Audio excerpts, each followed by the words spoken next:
Lost Sanctuary R comes out in the OCG in about 2 weeks' time. For people who don't know what structure deck R means, it stands for structure deck revision. It's basically when they take an old structure deck, the concept of it, and they try to modernize it. Sometimes it's competitive, sometimes it's not. It really depends on the type of support. However, for this structure deck, so far, all the cards haven't even been revealed for. But I really think this is like the support for this is amazing. It fixes so many problems in the deck, and we don't even have all the cards yet. So they still have one V jump left, a monster, a level 4 fairy monster, and there's also a potentially either one spell and one trap or two new spells that we know so far. Each structure deck are usually get to 8 new cards, so they're still missing 2. Then they have the new light fairy monster. We don't know its effects, but all we know is it helps with agents. We'll just talk about the current new cards that we have in front of us right now. So the agents have gotten 6 new cards, 5 monsters, and 1 spell. I would say all except one of the new cards are really, really good. The first one is Master Flare Hyperion. I think this is the best card they got. Two biggest problems that agents have always had is that they're too normal summon reliant and that they have really big consistency issues, and the new cards really address that. Master Flare Hyperion allows himself to copy the effect of any agent monster or any card that lists Sanctuary in the sky, which is quite broad when you actually think of all the monsters that actually list Sanctuary. So the nice thing about him is that he's an extract monster, which means accessing him is ridiculously easy. All he needs is a non-tuner fairy. The tuner can be anything. So he already opens up the agent deck to use cards that we normally couldn't, like Diviner of Herald. It has the ability to send Trias to the graveyard, and then when it's tributed by Trias, you can special summon Booten from your deck, so make it a level 10 synchro, and then immediately use its effect to copy Venus. That was already something that the deck didn't have access to, and the fact that you can do that now is amazing, because having a boss monster that copies Venus in the extra deck is amazing just for consistency issues, and it means that it can be accessed incredibly easy. Extra deck monsters are so easy to access. Also opens the deck up to using the Agent of Mystery Earth with Hyperion, because using those two together you can make a level 10 synchro. Another really great addition to Agents is the Agent of Life Neptune. This is something that agents have needed for a really long time. Another strong, impactful agent monster that the deck can play other than Earth and Venus. Originally, those were the only 2 agent monsters you played because those are the only ones that actually had a relevant effect. Earth was the Stratos, Venus was the play starter that you needed. And the issue with that is every time you would search Venus with Earth, because that was the best thing to search, you could never summon that Venus. You had to wait till your next turn. And in Modern Yu-Gi-Oh, that's far too slow because you have no chance of surviving if all you're gonna do is summon Earth, add Venus pass. That's just not strong enough. This is where Neptune comes in. He is so amazing. The fact that he lets you special summon from the hand or the graveyard, both of those are really important because there'll be times where you open Earth and Venus, you can normal summon the Earth, search the Neptune, use Neptune to special summon the Venus from your hand, and then you get your plays going, which is amazing because now you have 4 monsters, 4 fairies, so you can do whatever you want, and then you also have a tuner, so you can do things like summon Crystal Needlefiber, which is really, really strong. His graveyard effect is really nice too. Being able to search the Sanctuary in the sky just for free is actually way better than I thought because there are so many cards that require Sanctuary in the sky to get additional effects that I'll show you later what cards are, but the fact that you can just search for free is really, really strong. I really like Neptune.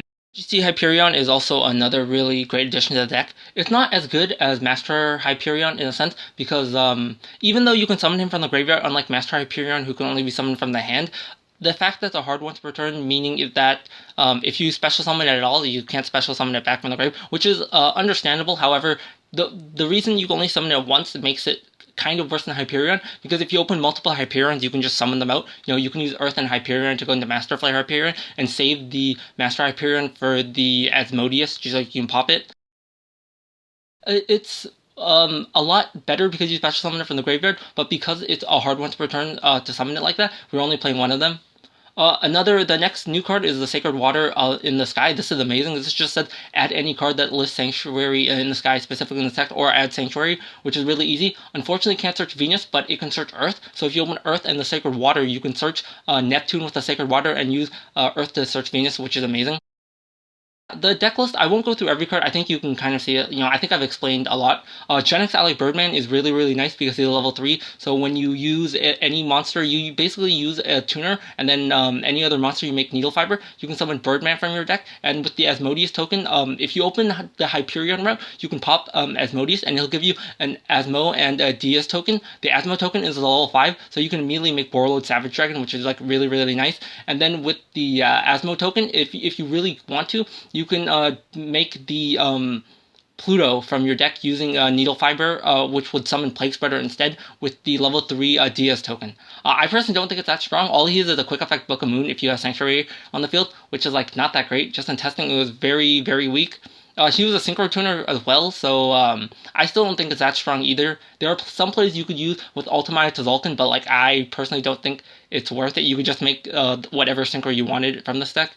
I think the thing that would probably be the most questionable thing for people is why no Archlord Christie in this deck, because Christie is an incredibly strong card. It basically says no special summoning while this card's face off on the field, and it's already a 2800 attack body itself. So the fact that it can special summon itself really easy when you have exactly 4 fairies in the graveyard, it also adds a fairy back to your hand, and then it also says neither player can special summon. Like, that card's incredibly strong. However, the biggest issue that this deck has is it has too many bricks, and I want to cut it down.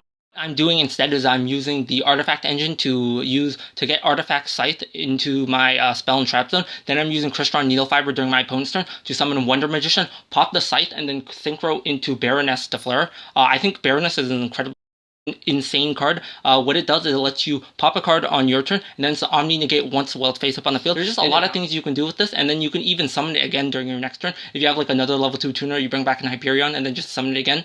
Now, the important thing to know about this deck, there are a lot of bricks, and there are also pseudo-bricks. Now, why do I say pseudo-bricks? There are cards that I thought were bricks initially, but then when I ended up drawing them, it just made the combo better. Like Asmodeus, Scythe, and Trickstar Mandrake. I thought these cards were initially bricks, but just drawing them is fine. Now, Shine Ball is a real brick.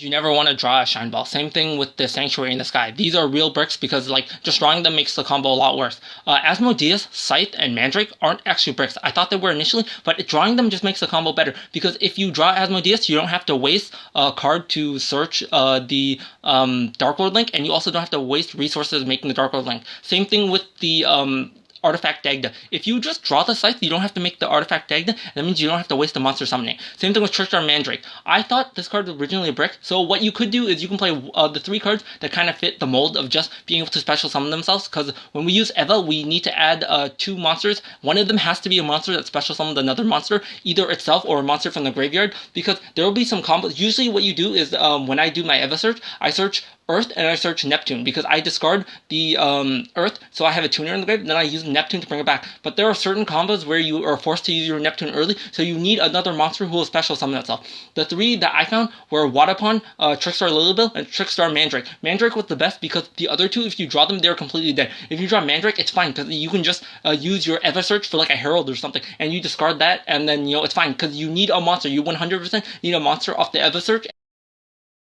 Another monster to summon, or it will negatively impact the combo later on. One of the things I saw was I was 1 monster short if I didn't have the Mandrake if I used Neptune early, which is why we're doing that. Punishment is also another really strong card. It's basically just an Omnigate when you have lost or Sanctuary in the Sky on the field, so that's great. And another really strong card is Light of Judgment. This card's insane. It's basically you discard a light fairy monster from your hand, and you basically get to look at your opponent's hand and send a card to the graveyard. Like, that's insane. It's just like confiscation. So we're essentially using ban cards, which is like, crazy to me. This card is like so strong. It really depends. I personally like Light of Judgment more. However, that requires a light monster to discard. However, Divine Punishment works just fine too. An Omni Negate or Confiscation, like both of those are really, really strong. The extra deck is kind of tight. There are some that you could cut, but I think like most of them are kind of important. Almirage you need for the Earth, so you can do the Earth combo. Plague Spreader's there just because when you do the Earth combo with, if you open Earth and Master Hyperion, that's still a play to make Solar Flare. You normal summon the Earth, search Neptune, turn the Earth into Almirage, send Neptune to the graveyard to bring back Earth, link both those into Needle Fiber. Needle Fiber summons Plague Spreader, banish the Neptune in your graveyard, add Sanctuary, and then just make Solar Flare. Plus, you still have the Plague Spreader in graveyard. These new cards in the structure deck are incredibly amazing. Like, we don't even have all the new cards yet, but I think the potential for these are so insane. I think the only unfortunate part is we don't even know if we're going to get the structure deck, which is really sad, because for the rest of the year, I don't think there will be any more TCG structure decks, because Cyber Strike is set for, I think, sometime late mid-October. So yeah, we're not going to get another structure deck for the rest of the year. The saddest part about the structure deck is how good it is so far, and we don't even have all the new cards, but there is a chance we don't even get this, and this just gets shoved into some side set sometime in the future.